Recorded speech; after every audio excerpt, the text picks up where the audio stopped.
Hello and welcome to Runkle of the Bailey. My name is Ian Runkle. I'm a Canadian criminal defense and firearms lawyer. So my last video was about a police conduct hearing where an officer had lied to other officers about having cheated on a tactical services exam by using unapproved equipment and how that officer got to continue being a police officer. So in that video, I mentioned that I would also cover the case of Constable Blaze Pickett's. So that's what we're going to do today. As mentioned, this is another conduct board decision. This one is from the RCMP, and it's dated April 8th, 2022. Now, this one is one that involves alcohol, so normally I would pour myself a drink, but it just doesn't really feel all that appropriate when we're talking about this particular conduct. But let's have a look at what takes place. Now, I'm going to skip over the summary and the introduction because otherwise things will get a little bit repetitive, but let's have a look in some detail as to what happens in this case, and you can tell me whether you think that this was an appropriate penalty here, because this is one that gets dealt with via an agreed statement of facts. So the officer and the police agree on what happens, and they also have a joint proposal on conduct measures, which means that they also agree on the penalties. This is basically the equivalent of a guilty plea in court. So let's have a look first at the allegations. So 2 counts of discreditable conduct under 7.1 of the Code of Conduct. And they start off, and they're going to be a little repetitive. I'm going to skip the bits that repeat on each one, but I'm going to cover it one time. So particulars of allegation 1, at all material times, you are a member of the RCMP posted to E Division within the Lower Mainland Integrated Police Dog Service. 2, you were off duty and driving your issued RCMP vehicle, an unmarked 2014 Chevrolet Tahoe, bearing BC license plate redacted, which they'll call the police vehicle hereafter. Your police service dog was with you in your police vehicle. So not only is the officer, endangering, because there is danger in this case, himself, but also the public and a cute dog. Although they're less cute when you're on the pointy, bitey end of these dogs. So that could be a whole other video in and of itself. But regardless, the dog is along for the ride. Something to think about as you hear what happens. Your mobile workstation. So this is a computer. It's a valuable item that somebody might want to steal. Your carbine, which is another valuable item that someone might want to steal. And if you don't know what a carbine is, it's, in this case, a semi-automatic rifle of a type that when the police have it, they call it a carbine. But when the public has it, they call it now a prohibited firearm, or they might call it an assault rifle, or they might call it, I think as Trudeau described it, a weapon of war that has no business being on our streets. And yet we issue them to the police, who only deal with, civilians, because either the police are at war with the public or else they're not actually weapons of war. I'm getting onto a side rant here. But regardless, this is a firearm. It's a semi-automatic firearm. And right next to it is carbine magazines. And when they say magazines, they're not unloaded. This is a whole bunch of ammunition going along with it as well.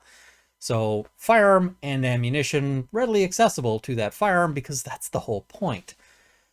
And police dog drug kit. We're not going to care too much about the drug kit. I mean, that's not something we're going to worry about as much, but the other stuff there is of concern.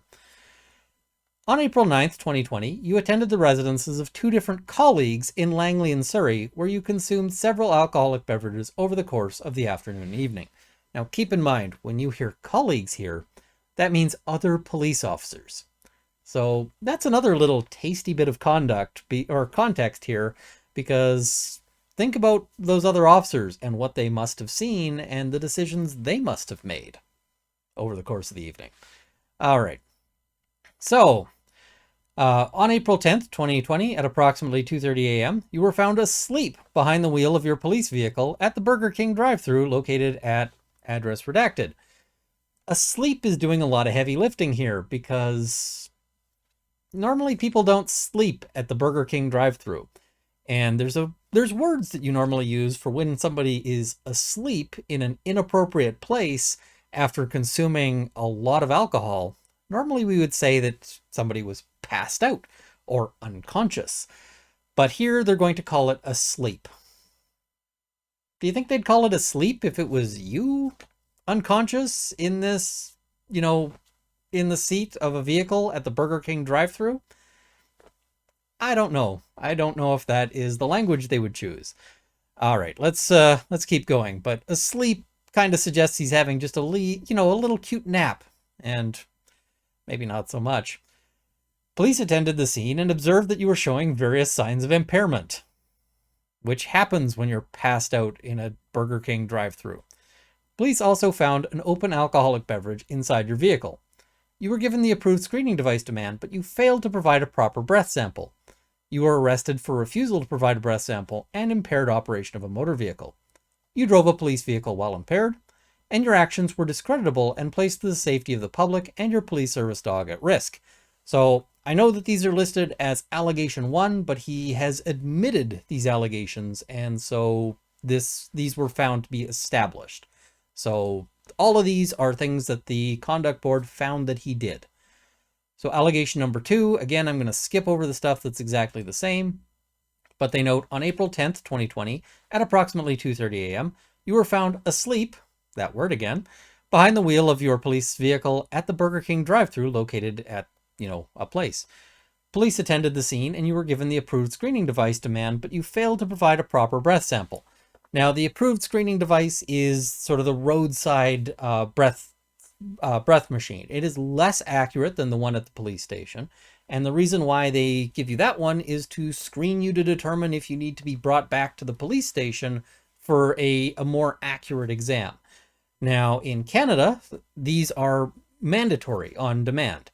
If the police give you a demand that you provide a sample, you must do so. So, assuming certain scenarios, contact a lawyer if this is something that applies to you, although know that you don't actually have a right to contact a lawyer at the roadside before you provide the sample. So that's all complicated, and I could probably do a whole video on that trap because that gets a lot of people. But this is a police officer, so he would have known, of course. All right. You were arrested for refusal to provide a breath sample and impaired operation of a motor vehicle. During the police intervention, you were verbally abusive and failed to comply with the officer's directions. Okay, that's not great, but, maybe not so bad. Oh, wait, it continues. You physically resisted your arrest and were assaultive towards the officers. And they're going to get into a little bit more detail as to what the assaultive conduct was. Your actions caused injuries to Constable Trevor Van Delft and Constable Michael Sorge and placed the safety of the arresting officers at risk. So not just assaultive behavior, but also causing injury to police officers. Yeah. Once at the detachment, you continued to be uncooperative and belligerent.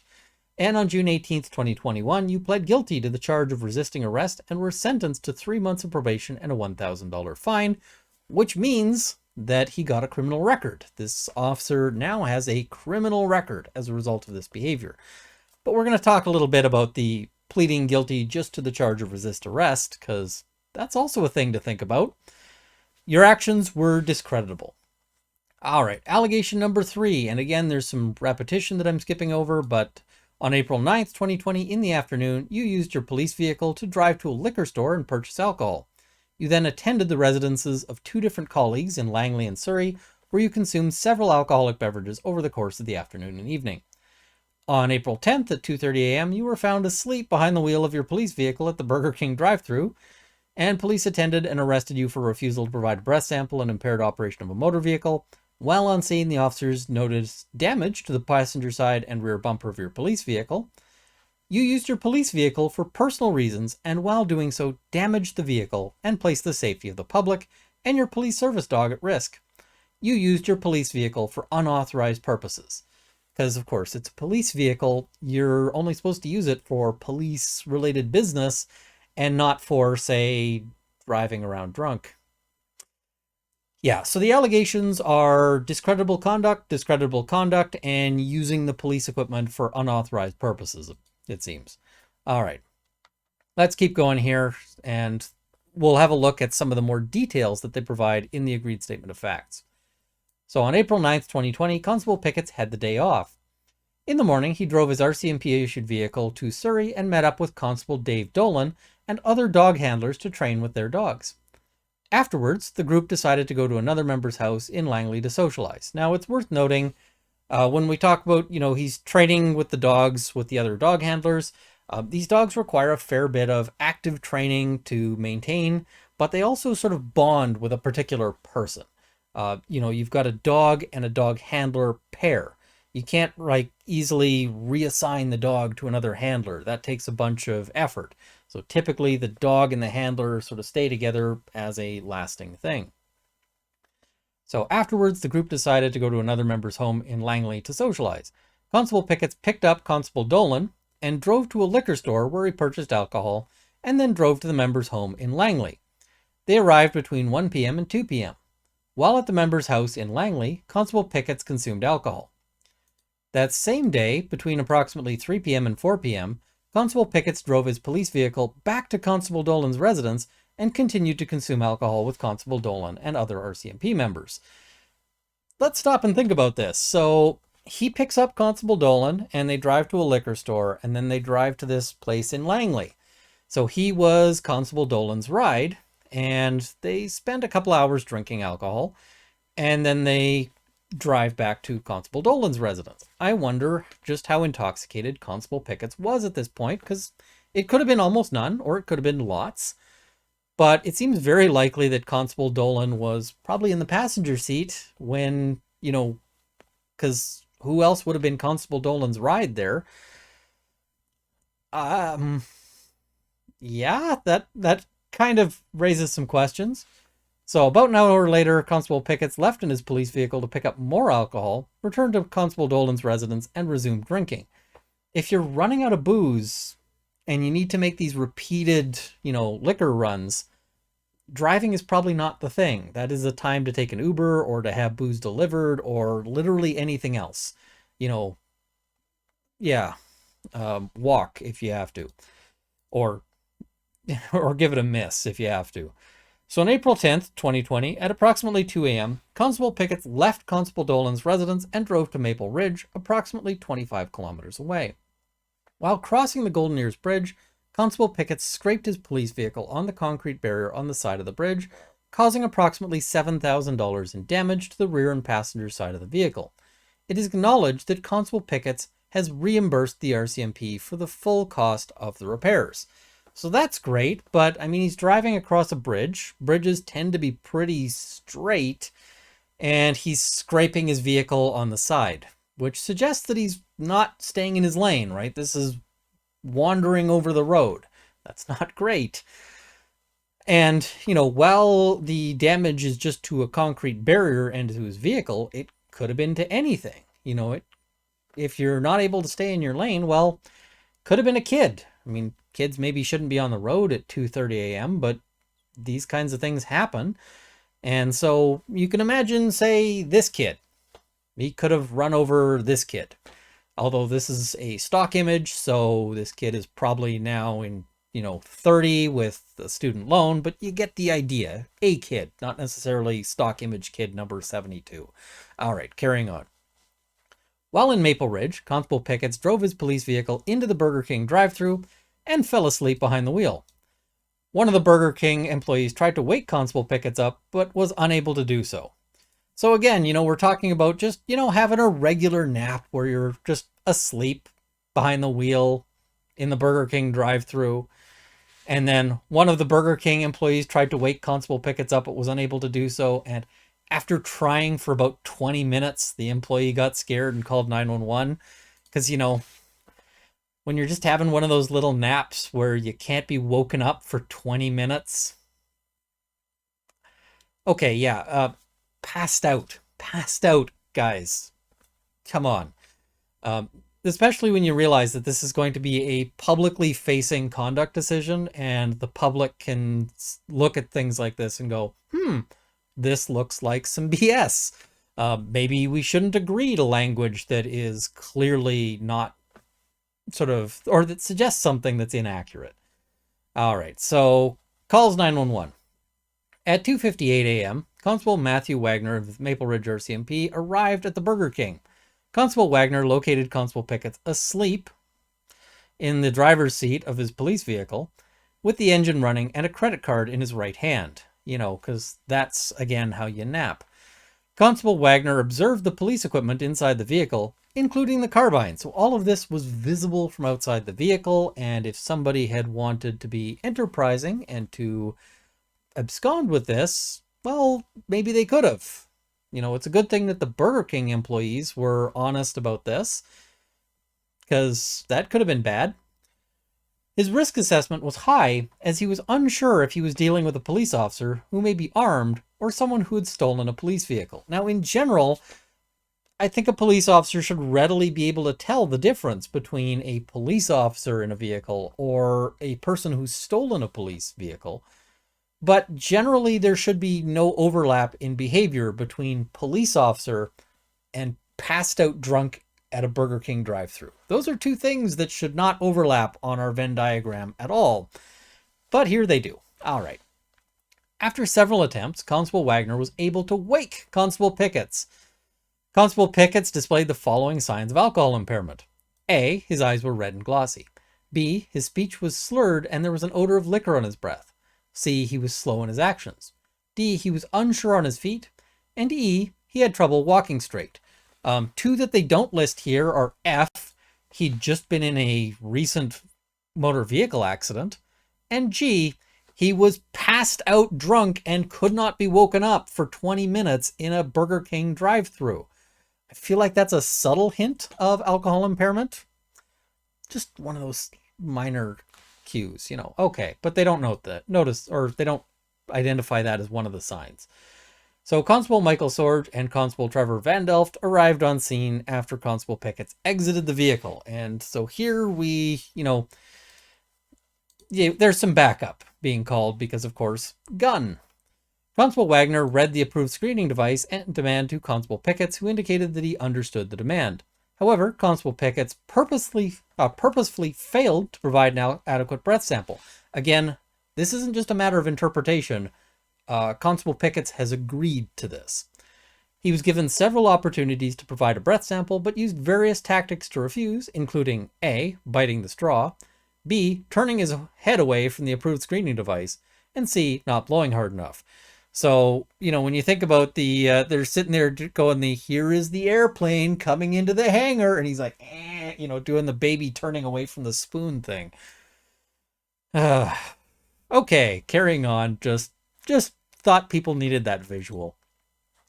Constable Pickett's was eventually placed under arrest for failing to provide a breath sample and impaired driving.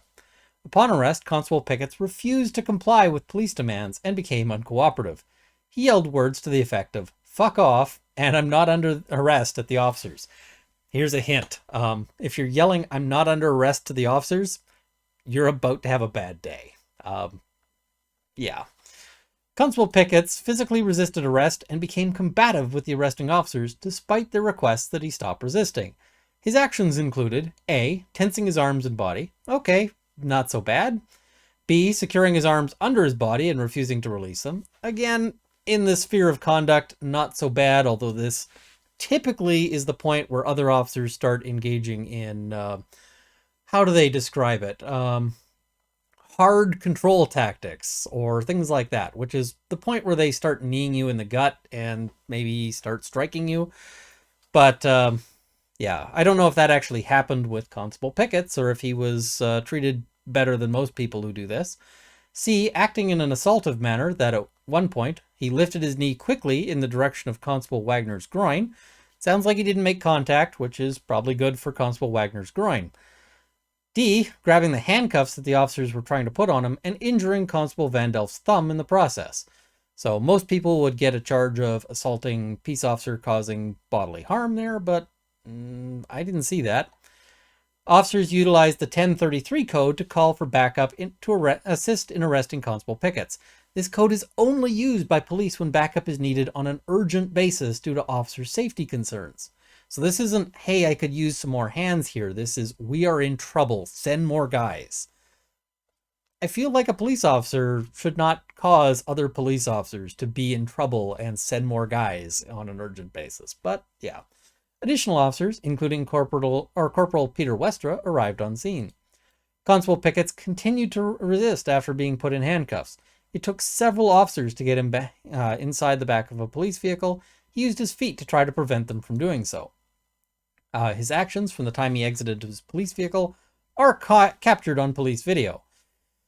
Oh man, it would be nice to have that video. I wonder if they will turn that over for a FOIP request. Let's find out. I'm betting the answer is no, but let's find out. Constable Sorge secured Constable Pickett's police vehicle and located an open can of alcohol on the driver's side floor. It is admitted that the alcohol located inside the vehicle was the same brand as the one Constable Pickett's was drinking earlier in the day. Constable Sorge noticed the police dog when he checked out the back seat, so he immediately closed the door to keep the police dog from, running out into traffic. A police dog services officer was called out to take care of the dog, as only these officers are trained to do so. And these dogs, as I mentioned before, can get real bitey.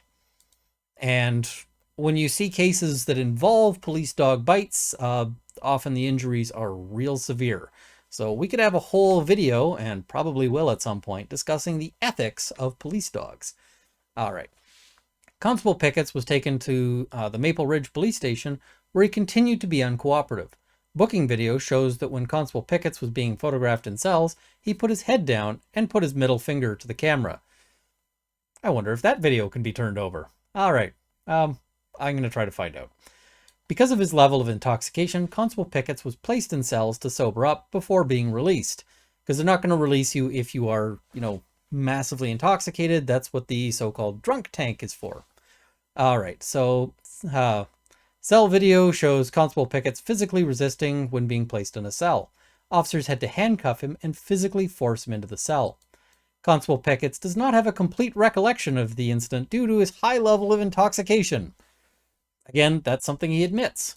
June 18th, 2021, Constable Pickett's attended court in relation to the criminal charges that resulted from the incident. He pled guilty to one charge of resisting arrest. He was sentenced to probation for a period of 3 months and was issued a $1,000 fine. A stay of proceedings was entered on the charge of refusing to provide a breath sample. Now, it sounds to me, based on what I've seen, that they probably had pretty good evidence on the refusing to provide a breath sample.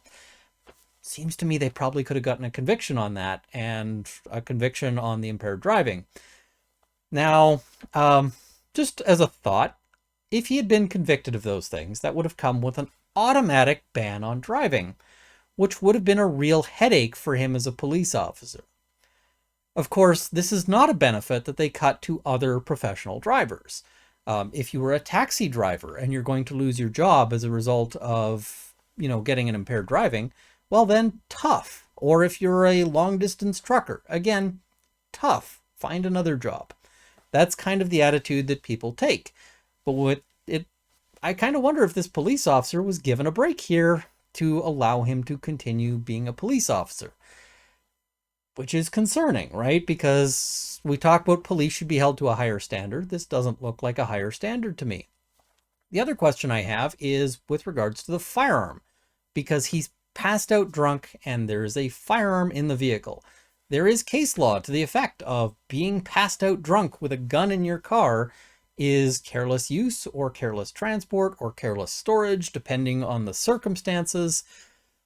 But that probably would have come with a firearm prohibition, which would make it real difficult for the officer to do his job because that would ban him from having, his taser, his firearms, shotgun, carbine, handgun, all of those are out.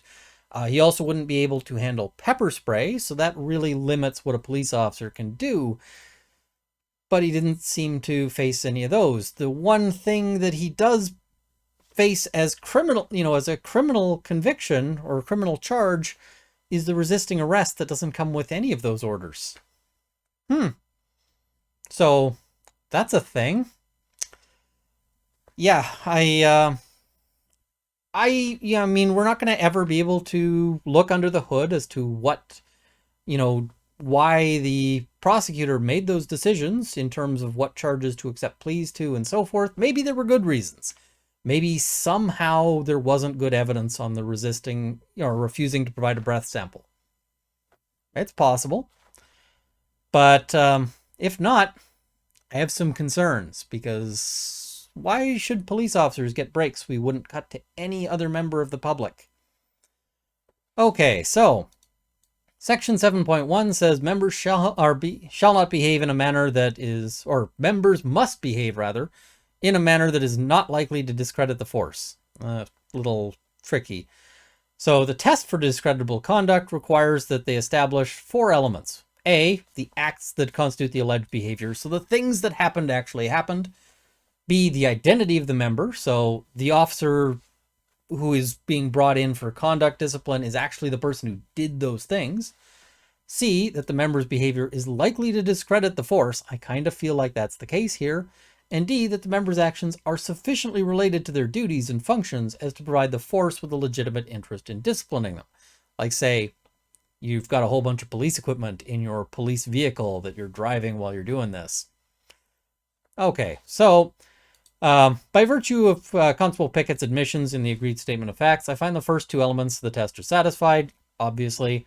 So now they're going to look at the third and fourth. Constable Pickett admits to driving his police vehicle under the influence of alcohol. Restaurant staff found him asleep at the wheel in front of a fast food drive-thru window with the engine running. His police service dog, police dog drug kit, mobile workstation, carbine, and ammunition were in the vehicle.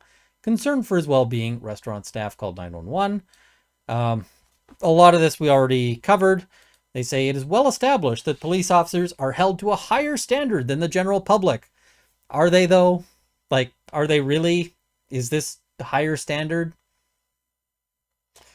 I don't know. Let me know in the comments below if you think this sounds like higher standard so far, or when we get to the bottom of this. So members of the RCMP must adhere to the code of conduct both on and off duty. While Constable Pickett's actions took place off duty, I find that his actions demonstrate a serious lack of judgment and are incompatible with the duties and responsibilities of a member of the RCMP, as set out in the RCMP Act. Constable Pickett's actions relate to matters that fall within the behavior that members respond to in their enforcement activities on a daily basis, which means he was doing crime. Police officers should not do crime, and he was doing crime. So that is bad that he's doing crime. Members cannot flout in their private lives the very laws that they are called upon to enforce. Constable Pickett recognizes that his actions negatively affected the reputation of the RCMP, particularly as members of the general public witnessed the incident, namely the Burger King employees. He further acknowledges that his actions were discreditable and placed the safety of the public, his fellow police officers, and his police service dog at risk. I find that a reasonable person in society with knowledge of all the relevant circumstances, including the realities of policing in general and the RCMP in particular, would view Constable Pickett's actions as likely to bring discredit to the force. I further find that his actions may impair his ability or the public's confidence in his ability to impartially perform the duties of an RCMP as a member of the RCMP. As such, I find that Constable Pickett's actions are sufficiently related to his duties and functions as to provide the force with a legitimate interest in disciplining him. Now, when they say here, all relevant circumstances, including the realities of policing in general and the RCMP in particular. So this is where they get to say, we're held to a higher standard, but also policing is hard, and so we have to be more forgiving.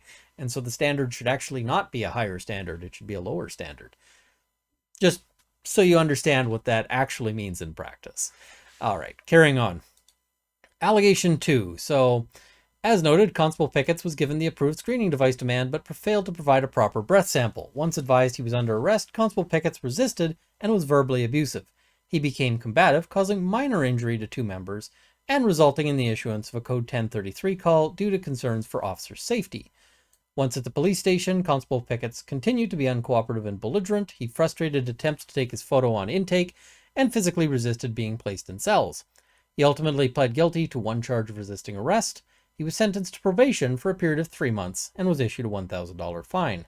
So again, they find that it's established, so allegation 2 is established. Allegation 3 says that members use government-issued equipment and property only for authorized purposes and activities, which do not include crime. So members are not permitted to use RCMP equipment and property for personal purposes, and especially not for personal purposes that are crime. You know, you can't use them for illegal things. That should kind of go without saying. So Constable Pickett drove his force-issued vehicle while off duty and solely for personal purposes. He used his police vehicle to drive to and from social engagements and to purchase alcohol. Moreover, he did so while under the influence of alcohol. He not only caused damage to the vehicle, but placed the safety of the public and his police service dog at risk. Now, I should note, because he's on, because he's part of the canine unit, he was permitted to take this vehicle off, take it home. And the reason why is because his police vehicle is going to have a whole bunch of equipment that is, or for transporting the dog. So basically the idea is that he takes his vehicle home with the dog, drops the dog off at home, and then drives his own vehicle, with his own gas that he's paying for with his own money. And again, the same thing for maintenance, for any other engagements he wants to do, if he wants to go shopping or whatever else. So that's kind of why he's allowed to take it home. Other officers, if they're driving a marked police cruiser or whatever, probably have to leave it at the station parking lot and not drive it home, although they might be permitted to drive it home depending on the particular force and so forth. So carrying on here, having found allegations 1, 2, and 3 to be established and in accordance with section 45.4 of the RCMP Act, as well as the RCMP Conduct Measures Guide, I am required to impose a fair and just measure that is commensurate to the gravity of the contravention, the degree of blameworthiness of the member, and the presence of mitigating and aggravating factors. So mitigating factors are things that make the whole case on balance less bad, and aggravating factors make it worse, right? So, if you think about it, if you're shoplifting, it might be mitigating if you're stealing a can of food because you are starving to death, or you're really hungry. Starving to death might be necessity, but if you're just taking it because you're hungry and you want to eat the food, that might be mitigating. But if instead you're, stealing that can because you saw somebody you dislike, you saw your ex walking across the street and your goal was that you're going to take that can and throw it at them and use that in a further assault, that might be aggravating. We think that's worse than just taking the can for its value. So all of these things, this gets to be complicated as to what counts as mitigating and aggravating and how much so.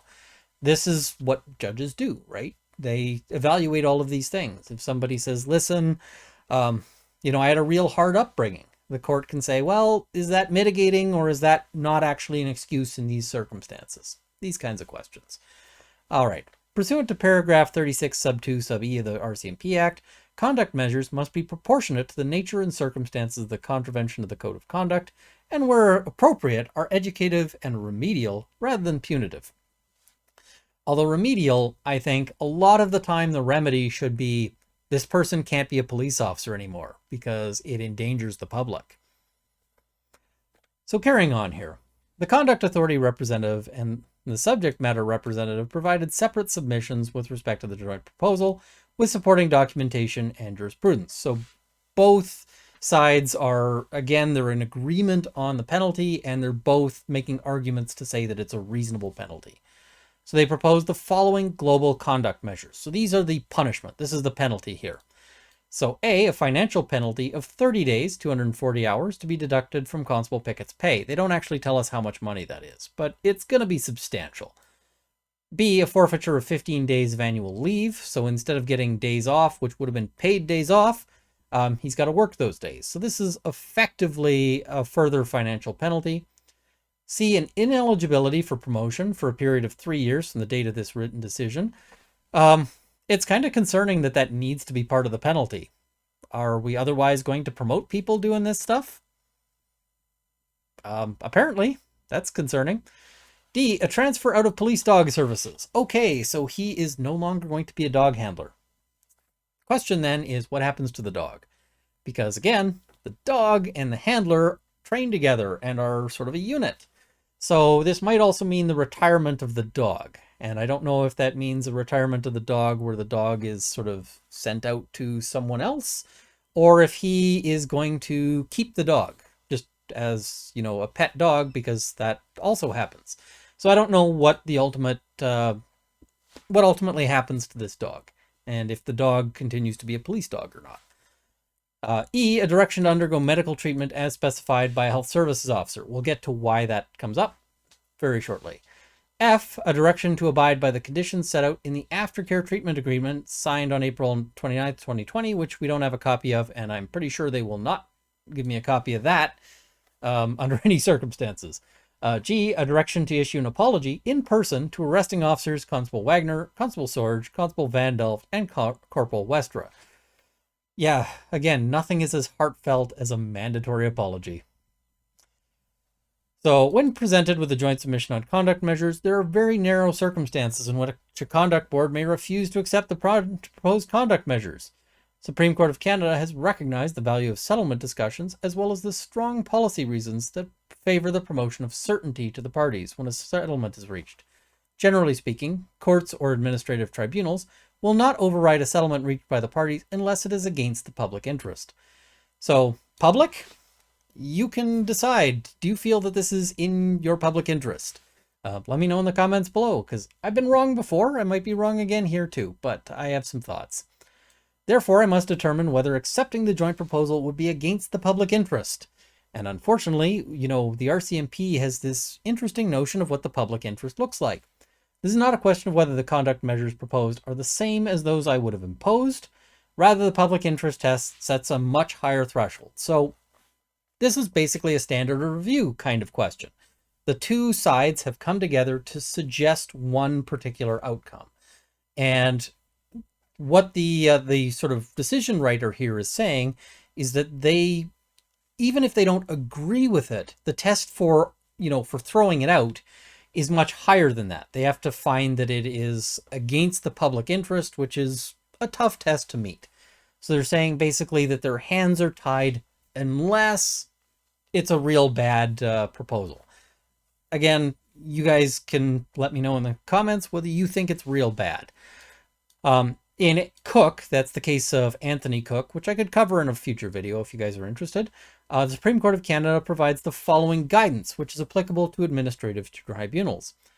A joint submission should not be rejected lightly. Rejection denotes a submission so unhinged from the circumstances of the offense and the offender that its acceptance would lead reasonable and informed persons, aware of all the relevant circumstances, including the importance of promoting certainty in resolution discussions, to believe that the proper functioning of, in this case, the conduct process, had broken down.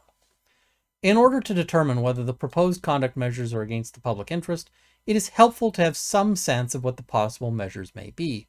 The Conduct Measures Guide is a useful reference in this regard. However, it is important to note that the Conduct Measures Guide is just that, a guide. It's not meant to be prescriptive, so it's not something to tie their hands. All right, I'm going to skip over a little bit here in terms of talking about, some of the range and so forth, or some of the details here, but they do note that a financial penalty in the range of 10 days pay at the mitigated range to 25 to 45 days at the aggravated range for impaired driving. So that's what the Conduct Measures Guide suggests, and the subject member representative submits that it falls within the aggravated range, and therefore at the low end, the appropriate financial penalty of 25 days of pay alone or in combination with additional conduct measures. So that's what they're sort of suggesting here. And the Conduct Authority representative notes that the overall circumstance of this case would extend the range at the highest end to dismissal. For the following reasons, I agree. Constable Pickett's drove his RCMP vehicle for police or for personal and improper reasons, causing personal or damage to the vehicle, without factoring in his impaired state. At pages 28 to 30, indicate that these facts alone could give rise to a further financial penalty of 1 to 10 days. Similarly, his assault of behavior must be considered. Because, if this guy's going to continue being a police officer, everyone around him, needs to think, hey, maybe this guy might be helping me put cuffs on an offender one day and punching me in the face the next day. That is something that his fellow officers are going to have to consider. So, yeah, measures for that fall within the mitigated range of 1 to 2 days for minor incidents, a normal range of 3 to 10 days, and 15 days to dismissal in the aggravated range. Dismissal is the highest penalty, it appears that, they get here. I recognize that the injuries to Constable Van Delft and Constable Sorge, who suffered some abrasions to his hand, were minor. However, in light of the fact that multiple officers were required to subdue Constable Pickett's, necessitating a Code 1033 call due to concerns for officer safety, the mitigated range would not be appropriate. The normal range is more appropriate or applicable, therefore, a further financial penalty of 3 to 10 days could be imposed, when these factors are considered, a range in excess of 45 days is possible. All right, so now the court's going to look at the aggravating and mitigating factors. So again, the things that make it worse and the things that make it less bad. So first, the aggravating factors. First, Constable Pickett's placed the public and other members at risk. There is potential for serious harm to himself, his police service dog, other officers, and the public. The damage to the police vehicle and estate while having care and control of the vehicle are indicative of the serious risk he presented. I mean, one of the purposes we normally say that police have in our society is to stop risks to the public safety. This guy is being a serious risk to public safety. That's concerning. Second, members of the public were involved, and they mentioned the employees at the Burger King and how they called police because they were scared. And that they also observed Constable Pickett's actions with the attending members, the fight. So while it is not known whether the witnesses knew that Constable Pickett's is a police officer, there's a potential impact to public trust. Of course, this has also been reported in various news reports and here. So yeah, there is an impact to public trust. But public trust shouldn't depend on the public finding out. I've got some concerns about, this is bad for public trust because the public knows about it. I mean, you should be making it known. You should be transparent. You should want the public to see you doing things and to see you correcting those actions. This kind of sounds like it is aggravating that it wasn't covered up. I have a problem with that. That's concerning. But I mean, the employees at Burger King being scared, I think, is a reasonable thing to look at here because, Burger King is a crap job. It's not going to be a lot of fun. People work very hard doing this for not as much money as they deserve. It's often a job that we don't give credit for just how crappy and how hard it can be and how many injuries that employees of these, businesses sustain over time. So yeah, they didn't need this. And yeah. Third, there was alcohol involved, and not just alcohol, but Constable Pickett's twice went to a liquor store to purchase alcohol. He consumed alcohol and drove after consuming alcohol, and they found an open can of alcohol in the driver's side door of his police vehicle. Fourth, his actions were deliberate. When he made the decision to consume alcohol, he did so knowing that he was driving his police vehicle, because of course you would know. How would you not know? Which contained his police service dog and his carbine. He had the option of staying at the house where he was drinking, but chose to drive home, which is, the kind of thing we regularly punish people for, including with driving prohibitions, which he didn't get. Fifth, Constable Pickett's abused his special position as a dog handler. As a dog handler, he was permitted to take his police vehicle home. He not only used it for unauthorized purpose, but drove it while impaired, causing damage to it. Sixth, he's a senior member with 13 years of service at the time of this incident and, according to his performance assessments, was in a leadership role and supervising quarries and serving as acting non-commissioned officer in charge of the unit from time to time. His behavior was disrespectful, uncooperative, and combative while resisting arrest. His actions caused minor injury to 2 arresting officers. A member with his tenure should have known better. No kidding. And I'm glad that here they're saying that because, they're not saying, he's got these 13 years of service, that makes it less bad. It makes it worse. He should know better. Okay. Seventh, he had a direct impact on the conduct of police operations. The attending officers had to issue a Code 1033 to call for backup due to his behavior, which is again for urgent officer safety concerns. Eighth, was charged criminally and pled guilty to 1 charge of resisting arrest and got probation. And charge of refusing to provide a breath sample was stayed. And 2 findings of prior, though unrelated discipline, both of which were imposed in 2015. I don't know what those were for. But this is not somebody who's coming before the tribunal here with an unblemished record. All right, so mitigating factors, and there's a whole bunch of them. 1, he's accepted full responsibility for his actions and has made every effort to resolve this matter as quickly as possible. That is mitigating, absolutely. And he admitted to the allegations and acknowledged his misconduct at the earliest opportunity. Also a good thing where that's the plan, but talk to a lawyer before you consider what you want to do, because this can be dangerous if you're not a police officer. In addition, he immediately sought treatment and pled guilty to a criminal charge arising out of this incident. Although not the interesting ones, he pled guilty to the ones that come without the lasting bans that would have really mucked up his job. So, yeah, most people would have taken that deal. Second, Constable Pickett has demonstrated genuine remorse for his actions. This is reflected in the numerous letters of reference which describe his reaction to this incident. Constable Pickett expressed a long-standing desire to apologize to the members involved in his arrest. It is acknowledged that it would not have been appropriate for him to do so until the criminal and conduct processes were resolved. And that's fair. Although, also, people do this all the time in the criminal matters, when they're entering a guilty plea, is they submit letters of apology. But he remains prepared to do so now.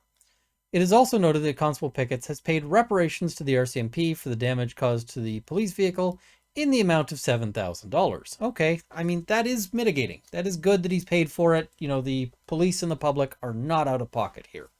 Thumbs up. Third, Constable Pickett's performance evaluations demonstrate that early in his service, he developed a reputation as a reliable, proactive member, which he's destroyed. He is a well-regarded and in the last 10 years consistently exceeded expectations. You should not be using the present tense. He was well-regarded. Was. Past tense now. Past tense, guys. Or else I got some concerns. He is recognized for his superior interpersonal and leadership skills. Again, past tense, because punching your fellow officers is not superior interpersonal and leadership skills. And proficiency as a police service dog handler. Constable Pickett has also provided numerous letters of support that speak in detail to his character and dedication as a member of the RCMP, including his engagement with the community and support of the Police Dog Services program. Of particular note are those from his most recent supervisor and colleagues who, with full knowledge of his misconduct, would welcome him back. This does not speak well for his colleagues. And his supervisor. This is a bad thing for the police force. This, when you're talking about damaging the police reputation, this is damage to the police reputation. When all of his friends are like, oh yeah, sure, he did all that stuff, but we're good. Yeah. Fourth, the medical evidence indicates that Constable Pickett's conduct was related to underlying and previously undiagnosed medical conditions, namely post-traumatic stress disorder and alcohol use disorder. Fair enough. That is mitigating. I acknowledge that Constable Pickett was also experiencing personal stressors in his life at the time of this incident. I mean, who isn't? But sure, okay. Fifth, the subject member representative submits that, while they were the result of extremely poor judgment, you don't say, Constable Pickett's actions were not malicious. I mean, he was, I guess, being charitable when he was fighting with the other officers. Okay. While I acknowledge that Constable Pickett did not set out on the morning of April 9th to cause harm, his decision to drive while under the influence of alcohol that afternoon, and in the early hours of April 10th, 2020, was deliberate and carried with it a reasonable likelihood of causing harm. Consequently, I give very little, if any, weight to this factor. Okay, good on you, tribunal member. I think that is good. Yeah. Finally, and most significantly, Constable Pickett immediately sought treatment. And this is, I think, very mitigating, although I should note, all of this stuff costs money. And so these are mitigating factors that tend to be available to people with money and less so to people without. This is one of these factors that ends up being a systematic way that the scales of justice are tilted towards people who have dollars. Because a lot of this stuff is not necessarily covered. So taking concrete and extensive steps to address his medical conditions and to maintain his sobriety. These are set out in detail in the supporting documentation. His dedication to this treatment and to his ongoing health is impressive. His treating practitioners highlight several factors that support a favorable prognosis for a sustained recovery, thus reducing his risk of recidivism. I would say that that is, in fact, the most significant here. So I will agree with the tribunal member on that point. All right. So, decision on conduct measures. Constable Pickett engaged in very serious misconduct. His actions were reckless and put his and other people's safety at risk. as well as that of his police service dog. Conduct Authority representative submits that, but for Constable Pickett's significant efforts to rehabilitate himself, dismissal would be an appropriate outcome. I agree. I find that the proposed measures recognize the accepted legal principle that when a member's misconduct is caused, at least in part, by a disability, it is appropriate for a conduct board to consider that disability in determining the appropriate conduct measures. Consequently, I am required to consider the RCMP duty to accommodate in determining the appropriate conduct measures. And so they note the medical evidence establishes that Constable Pickett's extensive efforts to seek treatment and commitment to his ongoing health support a positive prognosis for a sustained recovery. A return to work is medically supported. That said, Constable Pickett's rehabilitative potential is not the only factor I must consider in determining whether the proposed conduct measures are not against the public interest. And I mean, I agree. We've got the public and the public safety aspect. 45 days is the highest end of the range of financial penalties short of dismissal, so they note that. And he was preparing to take on a greater leadership role, and it applied on at least one promotional opportunity, which he's going to have to wait on for at least 3 years. Because, yeah. Parties draw particular attention to the impact of Constable Pickett's proposed transfer. He's dedicated close to a decade of hard work and extra training to achieving his goal of becoming a police service dog handler, because it's tough to do that. You don't just get that just because you say, hey, I'd like to work with the dogs. All of which was done above and beyond the performance of his regular duties. His performance assessments and letters of support make it abundantly clear that he's passionate about and extremely dedicated to this work. His transfer out of police dog services is a substantial conduct measure, and one which, as submitted, will be profoundly felt by Constable Pickett's. So collectively, the proposed measures are significant and are commensurate to the severity of the misconduct. They are comprised of remedial and serious measures and reflect the mitigating and aggravating factors of this case. They will serve as a deterrent to Constable Pickett's as well as a warning to other members. In addition, they facilitate Constable Pickett's continued health, which will be important to ensure that his misconduct is not repeated. Additionally, I have considered the cases cited by the parties, and while 2 of the 3 decisions cited by the parties reflect joint submissions and are therefore of limited assistance, I'm satisfied that the proposed measures demonstrate parity of sanctions with other cases. So parity is just a principle that basically says, if you do similar things, you should get similar punishments if you're in similar circumstances. Basically, it should be fair between different people. And that's a good principle. It's a reasonable principle for a society to hold. All right. So, on a balance of these factors, I cannot conclude that the proposed conduct measures are against the public interest. To the contrary, I find that the public interest is served by the proposed measures. It is well accepted that the public interest is served by the good governance of the operations of the RCMP. The proper administration of the conduct process is one way in which the public is assured of this governance. Okay. The proper administration of the conduct process in turns requires a conduct board to consider the impact of the member's disability on their misconduct, as well as the ability of the RCMP to accommodate that disability when assessing the appropriate conduct measures. This is consistent with the guiding principles of the conduct process as set out in the RCMP Act. The failure to do so is contrary to the public interest, as it may deprive the public of members who may safely return to make meaningful contributions to the RCMP and the community it serves. This should not be a principle. The public is not deprived of RCMP members who are behaving badly. Those are not like a resource that we need to mine more of.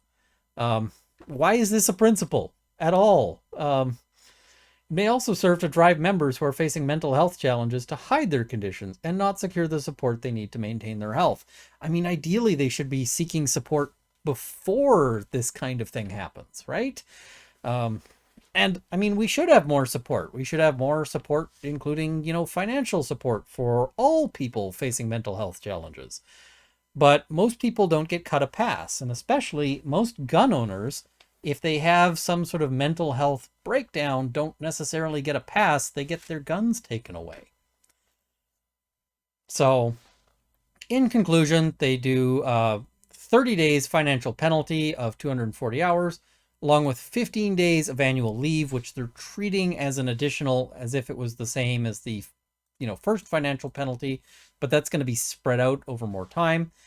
3 years of ineligibility for promotion, transfer to another work location. So out of police dog services, direction to undergo medical treatment, direction to abide by the conditions set out in the aftercare treatment agreement, and to issue an apology to various officers.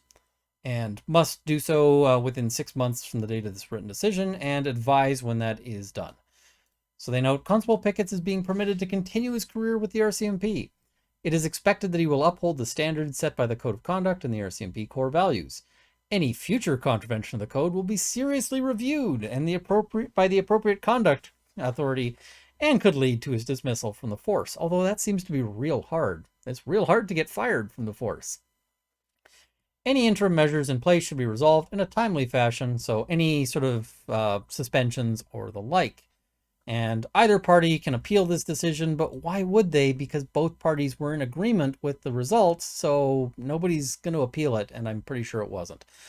All right, so that was a long case, and I want to sort of comment a little bit about it, because this is a bit of a hard one. And in fact, it's harder than the initial media reports made it sound.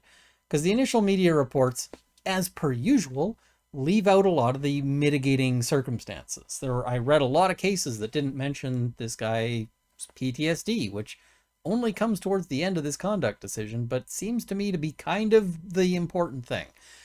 Now, I don't know that I can necessarily find fault with the conduct decision. I think that one of the big problems here might have been the criminal prosecution and the steps that took. Because I think if I had done these things, I would expect to have had a conviction on the firearm stuff and to get a firearm ban for, the gross intoxication while being, in the custody of a firearm, which the courts have in the past found to be careless because, of course, somebody could steal that and do whatever with it. Somebody who doesn't have a license and might not be responsible because they're stealing a firearm. So, I think an average member of the public would have gotten a firearm ban out of that. And the average member of the public probably would have gotten a conviction for the driving offenses and therefore a driving prohibition. So I have some concerns as to why that didn't happen. And again, I don't know. I mean, maybe there were perfectly good reasons. Maybe there was some flaw with the case. But if this was because he's an officer, I am real concerned about that. We never get to look under the hood of why those kinds of decisions were made, but it kind of seems like the dice land in the favor of police officers a distressing amount. So that is something that bothers me here. And if that had happened, then the conduct decision would have been basically, okay, he can continue to be a police officer, but he can't be driving around as a patrol officer and armed. He would have been confined to a desk, which I think is actually a perfectly reasonable outcome here. Maybe this guy is a great officer and should be given a desk job because maybe we can't trust him for a bit. And, I think that we should maybe see some time to see if that treatment is actually, is the treatment working? Because we're putting him on a treatment plan, but it's tough. I mean, I probably would have come to the same decision as the tribunal maker because in part their hands are tied. I might have commented a little more on, I don't like this decision. I don't like it at all, but I don't know that I can get to the point of it being sufficiently contrary to the public interest that we think that the process has entirely broken down. And that's purely because of the PTSD aspects of it. But the public is naturally concerned when we hear about stuff like this. I mean, this is concerning. I will say, I think this one is less serious than the one we covered before, the one with the deception. Because although this one involves, being drunk and getting into a fight with the police officers and a gun and the police dog and all of this stuff, it still doesn't, it's still not an offense of dishonesty. It's still, maybe this guy's still believable when he gets up in court and testifies to things. It's hard to overstate just how critical honesty is for a police officer. That is so fundamental. It is so, yeah. I wish this officer the best in terms of, getting stuff sorted out. I hope that that happens. I'm not happy with the decision, but I mean, this is just how the law goes. There's a lot of decisions where you're just like, I'm not happy with it, but I don't know if I would have been able to overturn it if I was in their shoes. I think that the failings on this, or the problems probably come at other steps rather than the tribunal maker, or the tribunal decision maker there. It's a challenge. And so, yeah, as I said, I don't like the decision. I don't think that this is an officer that I would have wanted to, strain to make to keep on the force. I think that whole line about the public being deprived of officers, that really sticks in my craw, and I really don't like that one at all. But it's tough. Let me know in the comments what you think. I know this is a long video, but that's kind of how I roll sometimes. Anyway, thank you for watching. Please like this video, share it, subscribe to see more content. One of the ones I'm working on right now is an interesting lawsuit out of the US, which actually involves some fairly well-known figures out there, including Carl from InRange.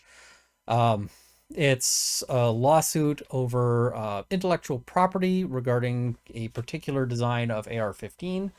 So yeah, I'm digging through documents on that one, but I'm planning to make a video on that real soon because lots of questions are coming in. So I ordered the documents for that. They were not cheap. They're, about $250 in total, but I didn't want to just comment on this without sort of seeing what was involved. So I'm going through all of those so that I can give you guys a better view, and that'll be coming sort of as soon as it can.